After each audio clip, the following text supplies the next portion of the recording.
Hola, me llamo Rafael. Y lo que voy a contar ocurrió cuando todavía trabajaba de chofer de tráiler en la ruta Monterrey-Saltillo.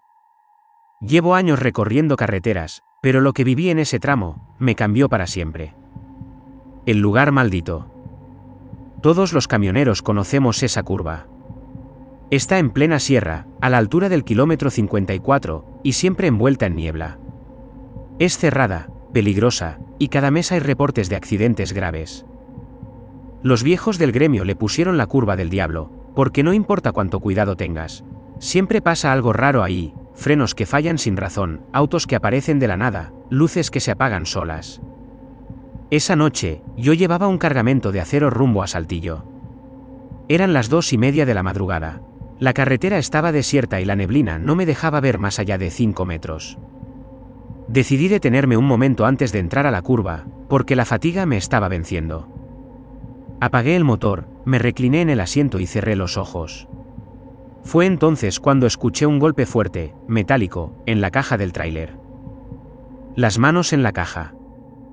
Pensé que era un animal o tal vez un ladrón intentando abrirla. Tomé la linterna y bajé con cuidado. El aire estaba helado, tan frío que salía vapor de mi boca. Rodeé el tráiler, y lo que vi me dejó sin aliento. En el polvo de la caja había huellas frescas de manos. Pero no eran normales, eran pequeñas, como de niños.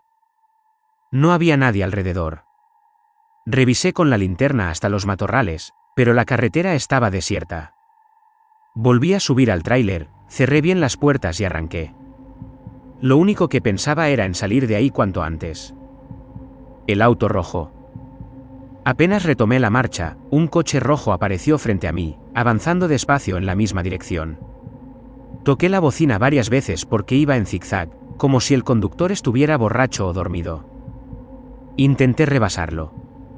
Y fue ahí cuando lo vi, no había nadie al volante. El asiento del conductor estaba vacío, pero el carro seguía moviéndose con precisión. Me quedé helado. Lo pasé a toda velocidad, con el corazón golpeándome en el pecho. Pero al mirar por el retrovisor, el coche rojo había desaparecido. El accidente en la curva.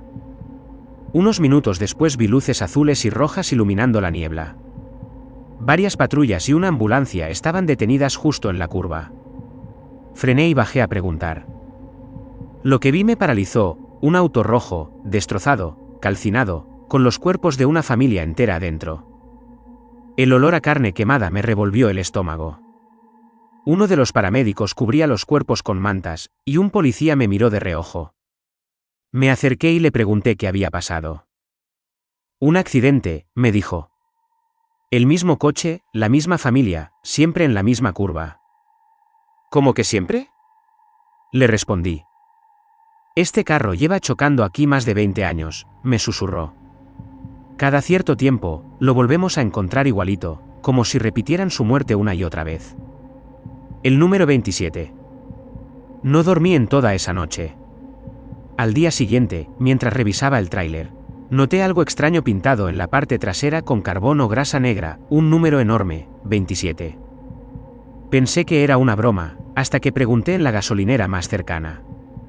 El despachador, un señor viejo, me dijo en voz baja. 27 cuerpos, fue la tragedia más grande de esa curva. Un autobús lleno de peregrinos se estrelló contra un tráiler y todos murieron calcinados. Desde entonces, cada cierto tiempo, alguien más se suma a la cuenta. Sentí un escalofrío recorrerme el cuerpo. El último encuentro.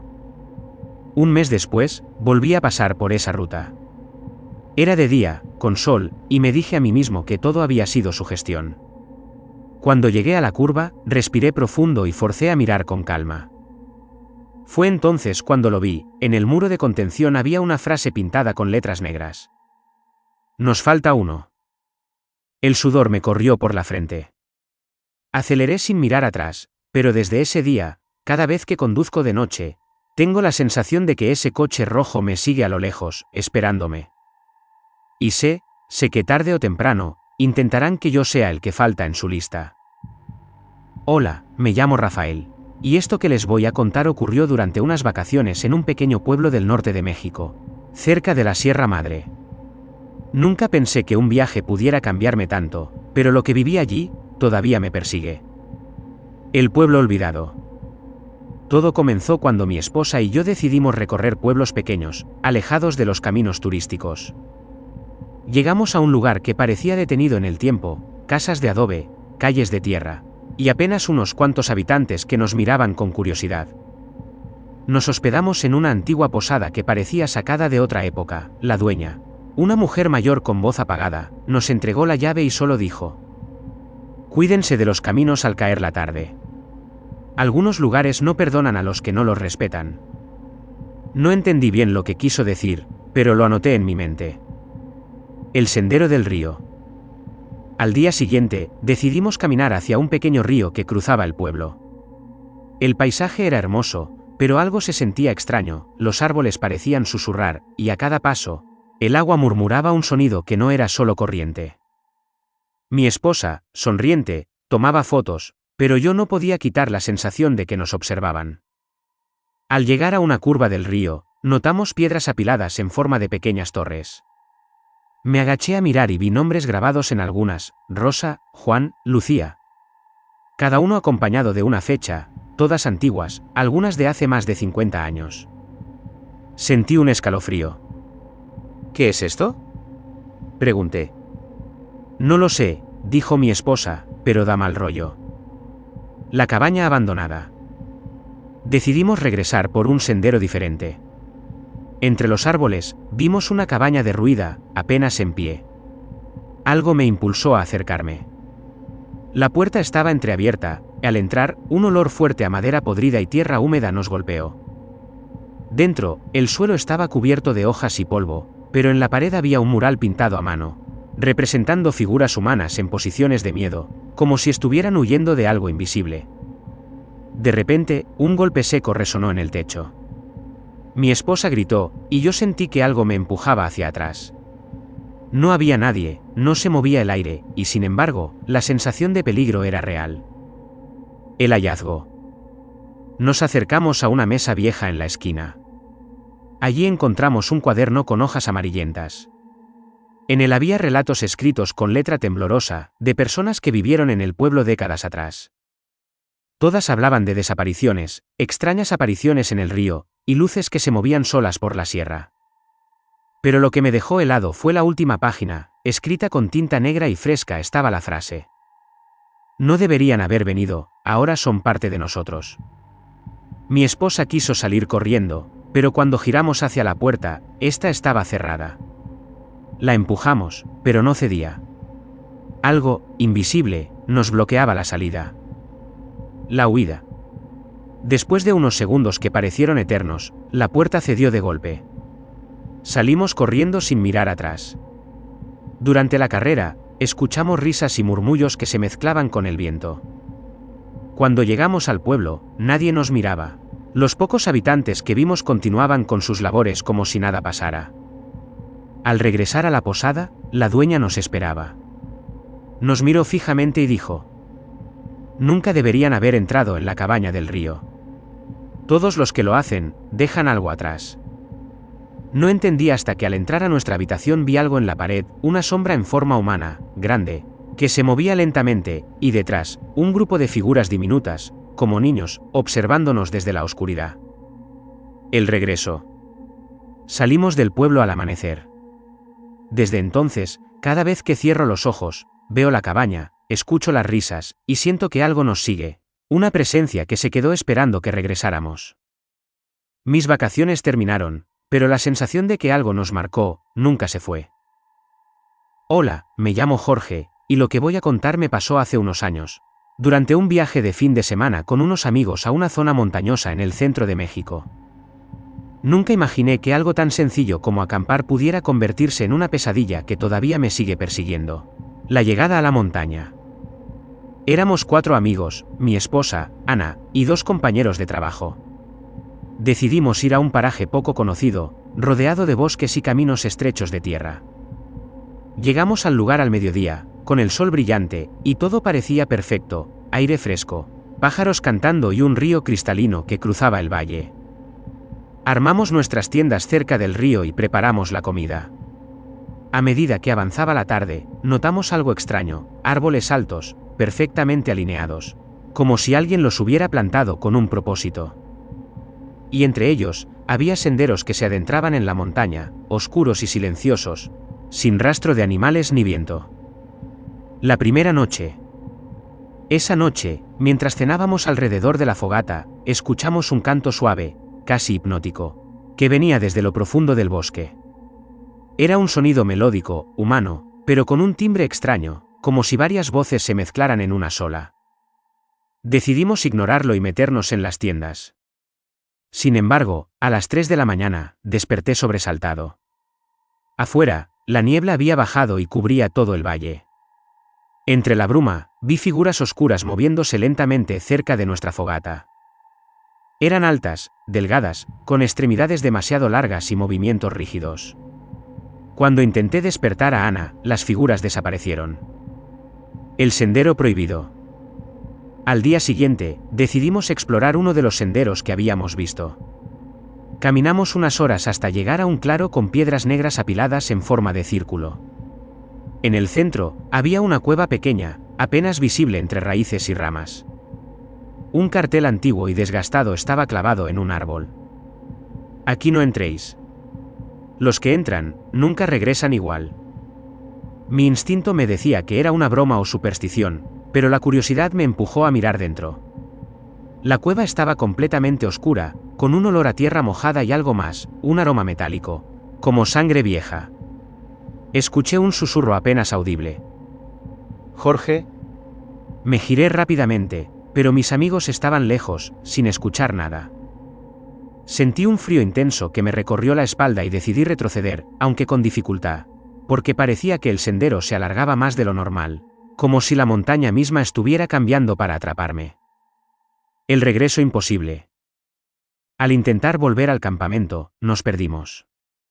Caminábamos por lo que parecía el mismo sendero, pero los árboles y las rocas habían cambiado de posición. Cada vez que miraba hacia atrás, veía sombras moviéndose entre la niebla, siguiendo nuestros pasos. Uno de mis amigos comenzó a gritar, decía que escuchaba voces que repetían nuestros nombres y que sentía que alguien invisible lo tocaba. Pasamos horas caminando hasta que finalmente vimos luces a lo lejos, como si fueran linternas.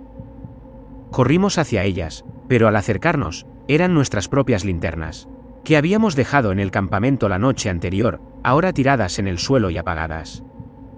El descubrimiento.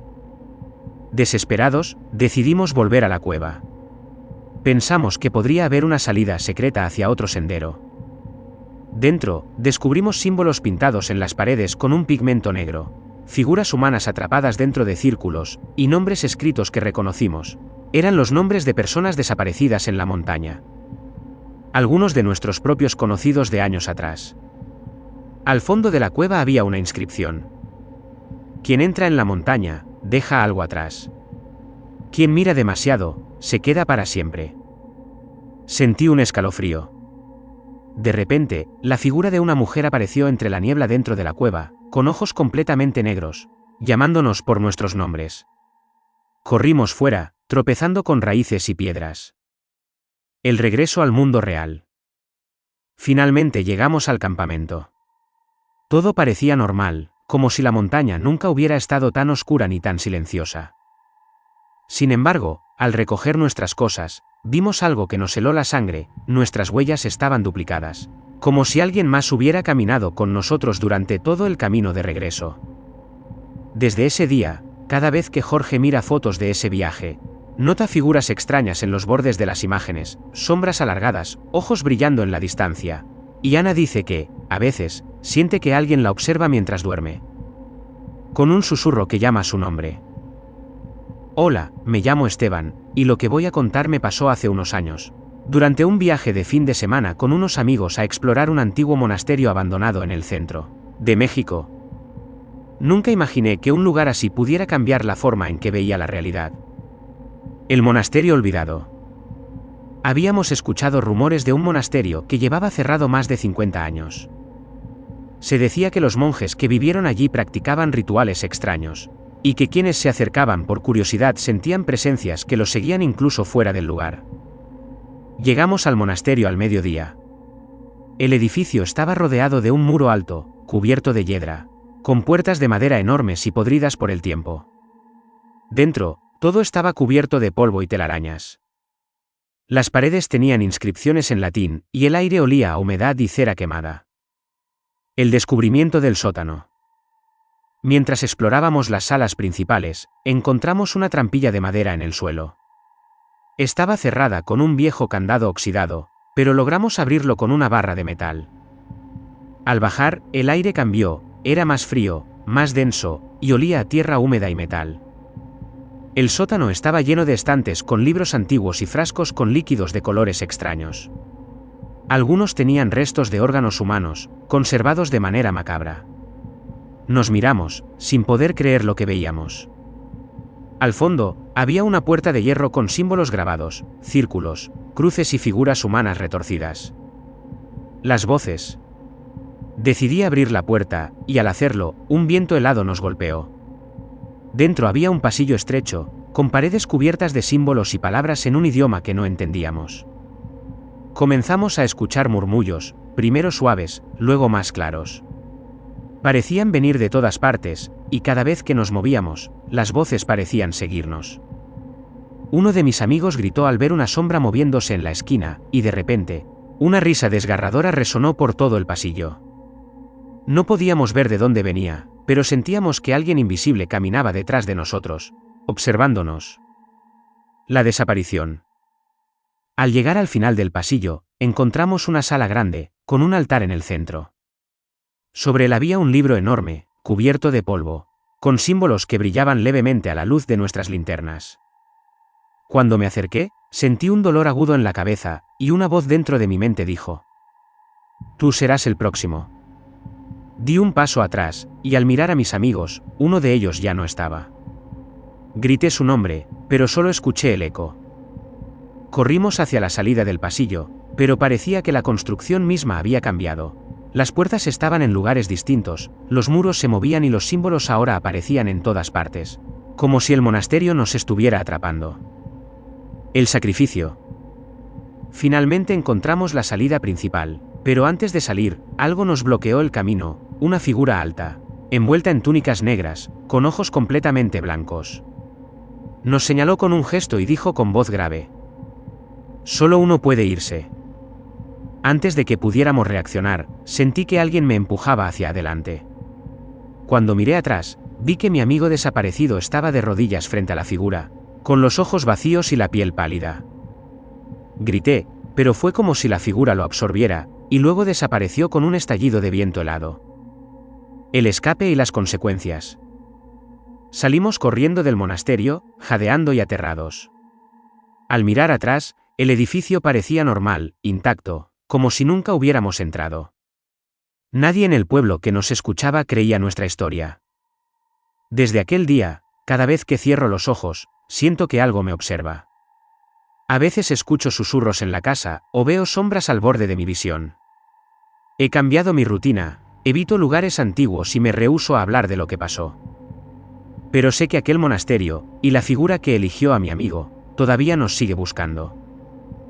Hola, me llamo Eduardo, y lo que voy a contarles me pasó hace unos años. Todavía siento escalofríos cada vez que lo recuerdo, y sé que nunca volveré a ver la soledad de la misma manera.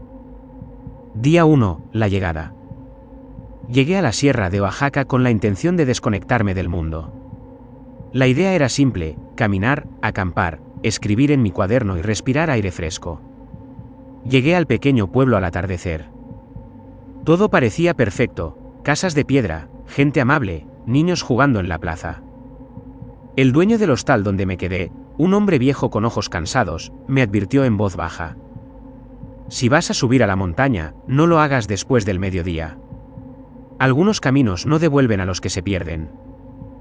Lo tomé como un consejo exagerado, típico de pueblos antiguos. Pero no pude quitarme de la cabeza la seriedad en su mirada. Esa noche, mientras dormía, escuché pasos leves en la habitación contigua. Abrí los ojos y no había nadie, pero la sensación de que alguien me observaba no desapareció. Día 2, el sendero y las piedras. Al amanecer, caminé por un sendero que llevaba hacia un claro en la montaña. La vegetación era densa, y el aire olía a tierra mojada. Después de unas horas, encontré algo que me heló la sangre, piedras apiladas en torres perfectas, como si alguien las hubiera colocado con cuidado. En algunas piedras había nombres grabados: Ana, Luis, Marta.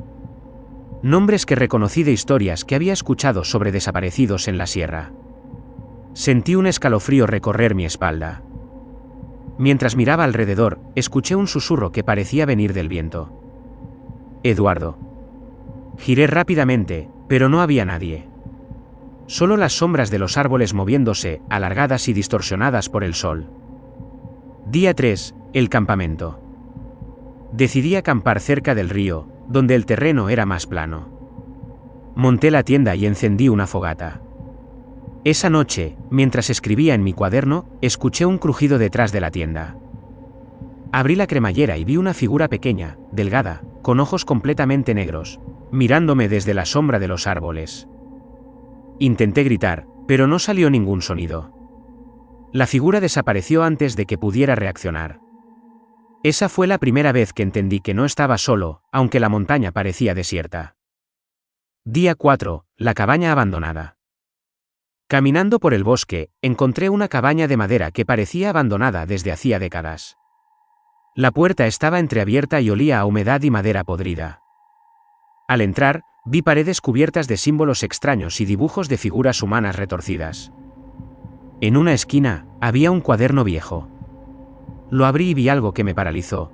Las páginas contenían relatos de personas que habían estado en esa misma sierra y nunca regresaron. Cada relato terminaba con la misma frase: quien entra, deja algo atrás. De repente, escuché pasos detrás de mí. Giré y no había nadie.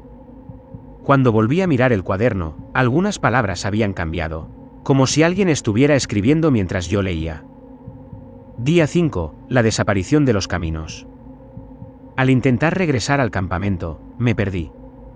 El sendero había cambiado, los árboles estaban en lugares distintos, las rocas bloqueaban caminos que antes estaban despejados. Sentí que algo invisible me seguía, moviéndose entre los árboles, siempre detrás de mí. Escuché murmullos repetidos. Eduardo, ven. Y entonces, vi sombras que se movían rápido, como si corrieran entre los árboles. Intenté correr, pero la montaña parecía alargarse, estirarse, atrapándome en un laberinto interminable. Día 6, el río y los muñecos. Caminando junto al río, vi algo flotando, muñecos de trapo con ropa vieja y manchas oscuras. Sentí un escalofrío. Algunos de los muñecos tenían nombres escritos en ellos, los mismos nombres que había visto grabados en las piedras el primer día. Escuché risas de niños, pero no había nadie. Intenté recoger los muñecos, pero al tocarlos sentí un frío intenso en las manos, como si estuvieran vivos. Los dejé y corrí hacia el campamento. Día 7, la noche final. Esa noche, en mi tienda, escuché los pasos de nuevo. Esta vez, eran más cercanos, más insistentes. Abrí la cremallera y vi una figura alta y delgada, completamente negra, con los ojos blancos brillando en la oscuridad. Es hora, susurró dentro de mi cabeza, ven con nosotros. Corrí sin mirar atrás. Mientras huía, vi más figuras, sombras corriendo entre los árboles. Sentí que tocaban mis hombros, mi espalda, mis piernas. Nunca había corrido tanto en mi vida. Finalmente, llegué al pueblo. Durante días, los habitantes me miraban fijamente, como si supieran lo que había pasado. Nadie dijo nada, pero sentí que algo me había seguido hasta allí. Hasta hoy. Desde ese viaje, cada vez que estoy solo, escucho susurros y pasos detrás de mí. A veces, cuando cierro los ojos, veo sombras al borde de mi visión, figuras que no deberían existir. Y sé que aquella sierra, y lo que habita en ella, todavía me busca. Porque cuando alguien entra, siempre deja algo atrás. Hola, me llamo Santiago, y lo que voy a contarles me ocurrió hace unos años, cuando fui a explorar un hospital abandonado en las afueras de Puebla. Nunca imaginé que algo tan silencioso pudiera ser tan aterrador. La llegada. Siempre me han fascinado los lugares abandonados, así que cuando escuché sobre el viejo hospital de San Rafael, decidí ir solo. Llegué al lugar al mediodía. La estructura era enorme, paredes descascaradas, ventanas rotas y puertas oxidadas. El aire olía a humedad y a descomposición, pero lo que más me impresionó fue el silencio absoluto. Entré por una puerta lateral, saltando los restos de vidrio roto. Caminé por el pasillo principal y vi carritos de enfermería oxidados, camillas destrozadas y sillas de ruedas cubiertas de polvo. Todo parecía congelado en el tiempo. El primer hallazgo. Mientras exploraba, encontré un cuaderno viejo tirado en el suelo. Lo abrí y vi anotaciones médicas de hace décadas, pero también dibujos extraños, figuras humanas deformes, rostros que parecían gritar. En la última página, alguien había escrito con letras grandes: "No mires atrás". Sentí un escalofrío recorrer mi espalda. Pensé que era una broma o alguien jugando, así que seguí adelante, pero cada paso parecía más pesado. El primer sonido. Avancé hacia la sala de pediatría. De repente, escuché un llanto leve, como de un niño pequeño. Me giré rápidamente, pero no había nadie. El llanto continuó, ahora acompañado de risas suaves, casi susurrantes. Me armé de valor y avancé hacia el fondo de la sala, y encontré una cuna vacía que se mecía sola. Debe ser el viento, me dije, aunque no había corrientes de aire. El pasillo de las sombras. Decidí subir al segundo piso. Al llegar, noté que las sombras de los objetos parecían moverse por sí solas, alargándose, deformándose. Sentí que alguien caminaba detrás de mí, pero al mirar, el pasillo estaba vacío. Escuché un susurro. «Santiago». La voz era suave, casi infantil, pero con un tono desesperado. Comencé a correr, intentando salir, pero cada puerta que encontraba estaba cerrada, aunque antes estaba abierta. Era como si el hospital cambiara mientras caminaba. El cuarto prohibido. Finalmente encontré una sala marcada con un letrero antiguo: sala de aislamiento. La puerta estaba cerrada con cadenas oxidadas. Al abrirla, un viento helado me golpeó. Dentro, había cientos de objetos antiguos, camillas, frascos de medicinas, expedientes y fotografías. Las fotografías mostraban a pacientes del hospital, pero algo estaba mal. Todos tenían los ojos negros, vacíos, y algunos parecían estar mirando directamente hacia mí. En el centro de la sala, había una camilla con un muñeco sentado encima, con los ojos pintados de negro y un mensaje escrito en el pecho. «Tu turno». El escape. Corrí por los pasillos, escuchando pasos detrás de mí. Parecían acercarse cada vez más rápido, pero al girarme, no había nadie. Finalmente, llegué a la salida principal. Al abrir la puerta, el sol me golpeó y todo parecía normal. El hospital estaba silencioso y vacío, como si nada hubiera pasado. Pero desde ese día, cada vez que paso por un edificio antiguo o por hospitales abandonados, siento la misma sensación: alguien me observa desde las sombras, esperando que mire atrás. Y sé que aquel hospital todavía guarda secretos que esperan a que alguien los descubra. Hola, me llamo Diego, y lo que voy a contarles me ocurrió hace unos años. Nunca pensé que unas vacaciones solitarias en un bosque pudieran volverse tan aterradoras. La cabaña. Decidí ir a un retiro de escritura para concentrarme en mi libro. Encontré una cabaña alejada de todo, rodeada de pinos altos que bloqueaban casi toda la luz del sol.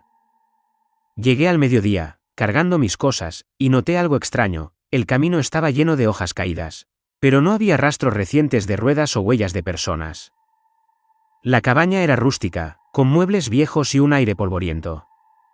El único sonido era el viento entre los árboles. Me dije a mí mismo que sería perfecto para concentrarme y olvidarme de todo. El primer día, sensación de ser observado. Durante la tarde, mientras escribía, sentí que alguien me observaba desde la ventana, pero cuando miré, no había nadie. Intenté concentrarme, pero esa sensación no desaparecía. Cada crujido de la cabaña me hacía saltar. Al anochecer, encendí la chimenea y me preparé un café.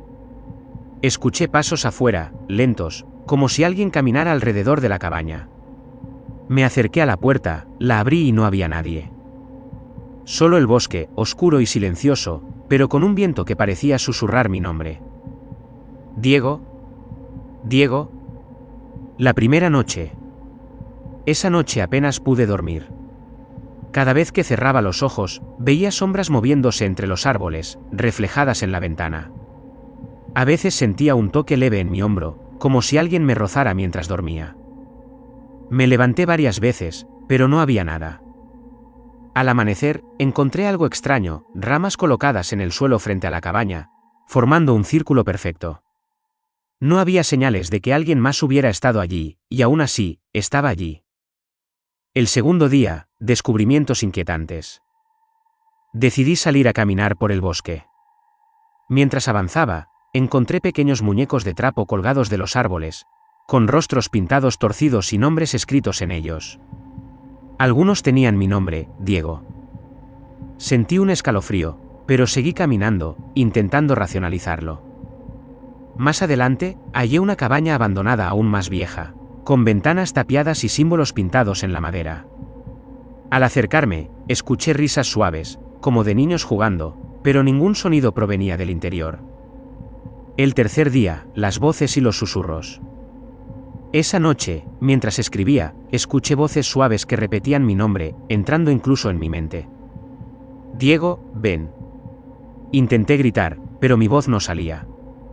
Miré por la ventana y vi figuras pequeñas moviéndose entre los árboles, corriendo rápido, como si jugasen a un juego macabro. Sentí que algo invisible me seguía por toda la cabaña. Decidí que debía irme, pero cada vez que salía, el camino parecía cambiar. Los árboles se acercaban, las sombras se alargaban y la cabaña parecía más lejana de lo que estaba antes. Era como si el bosque mismo me atrapara. El cuarto día, la cabaña dentro del bosque. Al final, tropecé con otra cabaña, que no estaba en el mapa. Era idéntica a la mía, pero más vieja, cubierta de musgo y telarañas. Entré y vi mi propio cuaderno de escritura en una mesa. Estaba abierto, con páginas nuevas escritas en mi letra, pero describiendo cosas que nunca había hecho, como las sombras me seguían, como las voces susurraban mi nombre. Escuché un crujido detrás de mí y cuando me giré, la cabaña estaba vacía, pero sentí un aliento frío en mi nuca, como si alguien estuviera respirando detrás de mí. El escape final. Corrí por el bosque hasta que encontré el camino de regreso. Llegué al pueblo al amanecer, temblando y sin aliento. Nadie me creyó, y los lugareños solo me miraban con curiosidad. Desde entonces, cada vez que estoy solo en un bosque o escucho viento entre los árboles, siento que alguien me observa, que figuras pequeñas se esconden entre las sombras y que las voces volverán a llamarme. Porque sé que aquella cabaña sigue esperando a alguien más.